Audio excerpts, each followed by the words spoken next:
হেরা পঞ্চমী বা শ্রীলক্ষ্মী বিজয় উৎসব কি? শ্রী জগন্নাথ দেবের রথযাত্রার 5 দিন পর কেন এটি পালন করা হয়?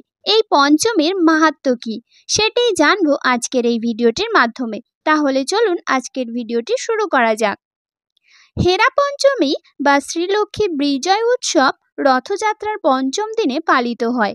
হেরা পঞ্চমী যদিও এই নীতি ষষ্ঠীতে পালিত হয়, তবুও রথের পঞ্চম দিনে পালিত হওয়ার কারণে একে হেরা পঞ্চমী বলে। হেরার অর্থ হলো দেখা। জগন্নাথ দর্শন অভিলাষী হয়ে মহালক্ষ্মী গুন্ডিচা মন্দিরে যাত্রা করেন বলে এই উৎসবকে লক্ষ্মী বিজয় উৎসব বলা হয়। অনেক হলো মাসির বাড়িতে আদর যত্ন, এবার মন্দিরে ফিরে চলো। বামদেব সংহিতা এবং যাত্রা ভাগবতে হেরা পঞ্চমী সম্বন্ধে বিশদ বিবরণ দেওয়া রয়েছে। রথযাত্রা উৎসবের পঞ্চম দিনে অর্থাৎ শুক্লপক্ষের পঞ্চমী তিথিতে গুন্ডিচা মন্দিরে একটি বিশেষ অনুষ্ঠান হেরা পঞ্চমী অনুষ্ঠিত হয়। হেরা শব্দের অর্থ দর্শন করা বা দেখা করা।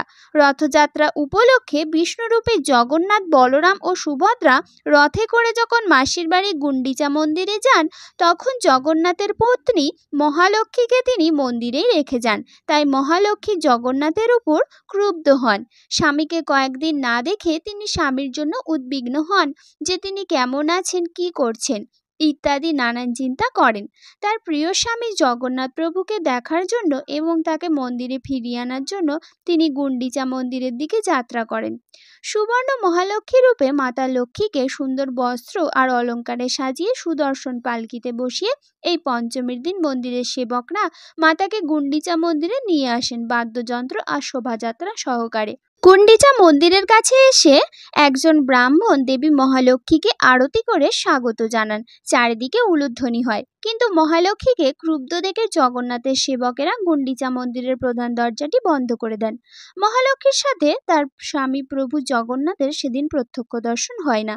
কিন্তু দেবী গুন্ডিচা মন্দিরের দিকে তাকিয়ে জগন্নাথের উদ্দেশ্যে যেন বলেন, অনেক হলো মাসির বাড়িতে আদর যত্ন, এবার মন্দিরে ফিরে চলো। এ যেন স্বামী আর স্ত্রীর মান অভিমানের পালা। এই অনুষ্ঠান দেখতে এই সময় প্রচুর ভক্তগণ দলে দলে মন্দিরে আসেন। প্রভু জগন্নাথ দেবীকে আজ্ঞামালা অর্থাৎ সম্মতি জানিয়ে মাল্যদান প্রেরণ করে মান ভাঙানোর চেষ্টা করেন, যা লক্ষ্মী দেবী গ্রহণ করেন। কিন্তু জগন্নাথ তখনও মূল মন্দিরে ফিরে যেতে রাজি হন না। তাতে দেবী লক্ষ্মী ক্ষুব্ধ হন। তিনি তার এক সেবককে জগন্নাথের রথ নন্দীঘোষের একটি অংশ ভেঙে দিতে আদেশ করেন। জগন্নাথের রথ নন্দীঘোষকে সামান্য খুঁতযুক্ত করার নিয়মটিকে রথভঙ্গ বলা হয়। এই সময় দেবী লক্ষ্মী গুন্ডিচা মন্দিরের বাইরে একটি তেঁতুল গাছের কাছ থেকে এটি লক্ষ্য করেন। এরপর তিনি সেখান থেকে গোপনে অপর একটি পথে পুরীর মূল মন্দিরে ফিরে আসেন। ওই পথটি হেরা গোহরী পথ নামে পরিচিত। এইভাবেই এই উৎসবটির মাধ্যমে দেবী মহালক্ষ্মীর তার স্বামী জগন্নাথের উপর অভিমান ও ভালোবাসা ফুটিয়ে তোলা হয়। শ্রী কৃষ্ণদাস কবিরাজ গোস্বামীপাদ উক্ত উৎসবকে শ্রী লক্ষ্মী বিজয় উৎসব বলে উল্লেখ করেছেন। এই হেরা পঞ্চমী উৎসবের উল্লেখ স্কন্দ পুরাণে পাওয়া যায়। পূর্বে হেরা পঞ্চমী মন্ত্র উচ্চারণের মাধ্যমে প্রতীকী উপায়ে পালিত হতো। মা লক্ষ্মী তো রাগে অভিমানে শ্রীমন্দিরে ফিরে যান, কিন্তু উল্টো রথের পর যখন জগন্নাথ মন্দিরে ফিরে আসেন, তখন লক্ষ্মীর সেবায়েতরা মন্দিরের দ্বার বন্ধ করে প্রভুকে ঢুকতে দিতে চান না লক্ষ্মীর নির্দেশে। লক্ষ্মী দেবীর প্রতিনিধি সেবায়েতরা সঙ্গে জগন্নাথের প্রতিনিধি দায়িতাপতিদের তর্কাতর্কি চলতে থাকে। তাই পত্নীর মানভঞ্জন করার জন্য শেষে এক হাঁড়ি রসগোল্লা মা লক্ষ্মীর জন্য মন্দিরে পাঠিয়ে তবে শ্রীমন্দিরে ঢোকার সুযোগ পান জগন্নাথ। হেরা পঞ্চমী হল ভারতের ওড়িশা রাজ্যের অন্তর্গত পুরী শহরের জগন্নাথ মন্দিরের একটি উৎসব। এই উৎসবটি রথযাত্রা উৎসবের একটি অঙ্গ। আষাঢ় মাসের শুক্লা পঞ্চমী তিথিটি হেরা পঞ্চমী নামে পরিচিত। এটি হিন্দু দেবী লক্ষ্মীর উৎসব হিসেবে পরিচিত। শ্রী চৈতন্য মহাপ্রভু শ্রী জগন্নাথ পুরীতে বিপ্রলম্ভ লীলা প্রকাশ করে শ্রী জগন্নাথ দেবের সম্মুখে বিরহের যে মিলনের সুখ তা তিনি আস্বাদন করে জগতে হরিনাম সংকীর্তনের দ্বারা এক অপূর্ব শিক্ষা প্রদান করেন। শ্রী চৈতন্য মহাপ্রভু স্বয়ং কৃষ্ণ এবং তিনি রাধারানীর অঙ্গকান্তি ও রাধারানীর ভাবে ভাবিত হয়ে কৃষ্ণ প্রেমে উদ্দীপ্ত। আবার আরেকদিকে শ্রী জগন্নাথের প্রতি লক্ষ্মী দেবীর অভিমানের চূড়ান্ত শুদ্ধ ভক্তিমূলক ভাব ও সর্পার্ষদ শ্রী চৈতন্য মহাপ্রভু উপভোগ করতেন, বিশেষ করে এই শ্রী জগন্নাথপুরীর রথযাত্রার হেরা পঞ্চমী তিথিতে। এই প্রসঙ্গে রথযাত্রার পঞ্চম দিনের উৎসব সমাগত দেখে রাজা প্রতাপরুদ্র কাশী মিশ্রকে বললেন, আগামীকাল হেরা পঞ্চমী বা লক্ষ্মী বিজয় উৎসব, এমন উৎসবের আয়োজন করতে হবে যা কেউ পূর্বে দেখেনি। রথযাত্রার পঞ্চম দিবসে হেরা পঞ্চমী উৎসব ভগবান জগন্নাথের তার পত্নী সৌভাগ্যের অধিষ্ঠাত্রী দেবীকে পরিত্যাগ করে বৃন্দাবনে অর্থাৎ গুন্ডিচা মন্দিরে গিয়েছেন। তাই শ্রী জগন্নাথ বিরহ কাতরায় লক্ষ্মী দেবী জগন্নাথ দর্শনে গুন্ডিচা মন্দিরে আসেন। লক্ষ্মী দেবীর এই আগমনই হেরা পঞ্চমী উৎসব রূপে উদযাপিত হয়। প্রাতে মহাপ্রভু স্বপার্ষদ শ্রী জগন্নাথ দর্শনে সুন্দরাচলে গেলেন।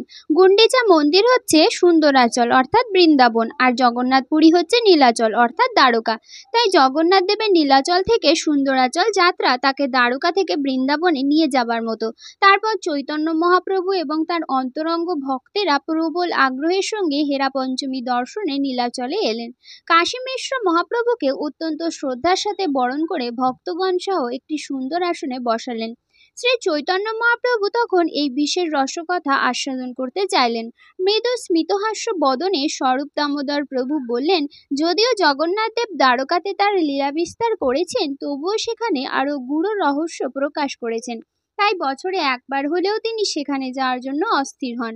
পার্শ্বস্থ উপবনের দিকে দেখে মহাপ্রভু বললেন, এই স্থান হচ্ছে বৃন্দাবনের প্রতিভু, আর জগন্নাথ দেব তা পুনরায় দেখতে চান।